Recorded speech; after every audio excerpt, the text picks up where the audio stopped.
Saudara-saudari terkasih, salve, salam sehat untuk kita semua. Orang pada umumnya percaya adanya neraka, tapi mereka umumnya yakin tidak akan ke sana. Mereka kira mereka pada dasarnya baik, atau setidaknya cukup baik untuk lolos dari apa yang menanti manusia yang kurang beruntung. Mereka kira mereka layak untuk masuk ke dalam kerajaan surga, padahal mereka salah. Lalu, bagaimana supaya orang bisa masuk surga? Apakah dengan berdoa atau berseru nama Tuhan saja setiap waktu orang dapat masuk surga? Belum tentu. Berdoa saja belum tentu menjamin kita untuk masuk surga. Mungkin kita pikir bahwa dengan berdoa saja sudah cukup bagi saya untuk selamat. Atau mungkin kita berpikir bahwa Allah yang berkata, "Saya percaya, beres, saya selamat." Iman mesti dibarengi dengan perbuatan, karena iman tanpa perbuatan adalah mati. Dalam Injil hari ini, Yesus mengingatkan kita bahwa bukan setiap orang yang berseru kepadaku Tuhan, Tuhan akan masuk ke dalam kerajaan surga, melainkan dia yang melakukan kehendak Bapa-Ku yang di surga. Di sini Yesus menekankan bahwa yang penting bukan ucapan atau teriakan tentang nama Tuhan, tapi pelaksanaan kehendak Allah.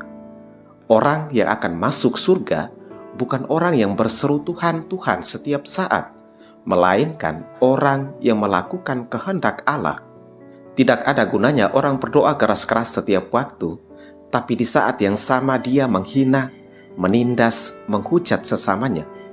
Yesus memberitahu kita bahwa orang yang terbuka untuk mendengarkan sabda Tuhan dan melaksanakannya dalam hidup, itulah yang akan selamat. Bukan tentang berapa banyak kita menyerukan nama Tuhan, melainkan seberapa lebar telinga dan hati kita untuk mendengarkan sabdanya, untuk meresapi sabdanya, dan menjadikan sabdanya sebagai penuntun serta penggerak dalam hidup kita. Saudara-saudari terkasih, Tuhan Yesus tidak ingin kita hanya sekedar sebagai pendengar firman-Nya.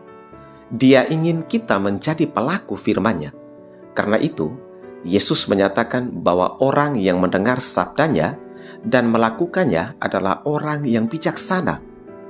Karena orang itu membangun rumah dirinya dan rumah hidupnya di atas dasar, di atas fondasi yang kuat. Walaupun dia dilanda krisis hidup, dilanda badai hidup, dia tetap kokoh berdiri, dia tetap pertahankan imannya. Sebaliknya, orang yang mendengarkan sabdanya tapi tidak melakukannya adalah orang yang bodoh. Karena dia mendirikan rumah dirinya dan rumah hidupnya di atas fondasi yang tidak kuat. Ketika dia dilanda krisis hidup, dilanda badai hidup, imannya goyah dan dia hancur babak belur. Saudara-saudari terkasih, lihat, orang yang akan masuk surga adalah orang yang melakukan kehendak Allah. Tuhan mau kita melaksanakan kehendak-Nya daripada menyebut atau mengobral namanya tanpa wujud konkret. Tuhan menuntut tindakan nyata kita dalam melaksanakan kehendak-Nya. Kehendak Tuhan ialah, kasihilah Tuhan Allahmu dengan segenap hatimu, dengan segenap jiwamu, dengan segenap kekuatanmu, dan dengan segenap akal budimu. Dan kasihilah sesamamu manusia seperti dirimu sendiri. Kita sering hanya omong doang tentang nama Tuhan, tapi kita sering tidak tekun melakukan sabda Tuhan. Kita sering berantusias mendengar firman Tuhan dan meresapinya, namun kita tidak melakukannya dalam hidup, karena itu bertentangan dengan keinginan kita.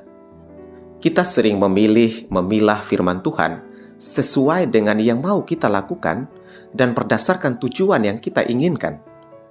Atau kita sering berdalih, biar pastor saja, atau frater, atau suster saja yang membaca dan mewartakan firman Tuhan. Dan kami cukup minta didoakan rezeki, berkat, dan kesehatan. Hari ini kita disadarkan untuk menjadi pribadi pendengar firman Tuhan dan pelaku firman Tuhan dalam hidup. Tuhan mau kita tekun mendengar dan melaksanakan firman-Nya dalam hidup kita, agar kita pun diselamatkan. Saya yakin kita semua berharap untuk selamat dan masuk surga. Marilah kita menyandarkan semua harapan kita pada Tuhan, sembari menanti pemenuhan janji keselamatannya dengan tekun mendengar dan melaksanakan sabdanya.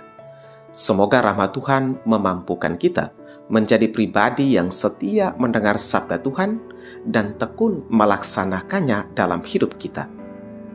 Amin. Selamat pagi, selamat berkarya. Tuhan memberkati kita semua.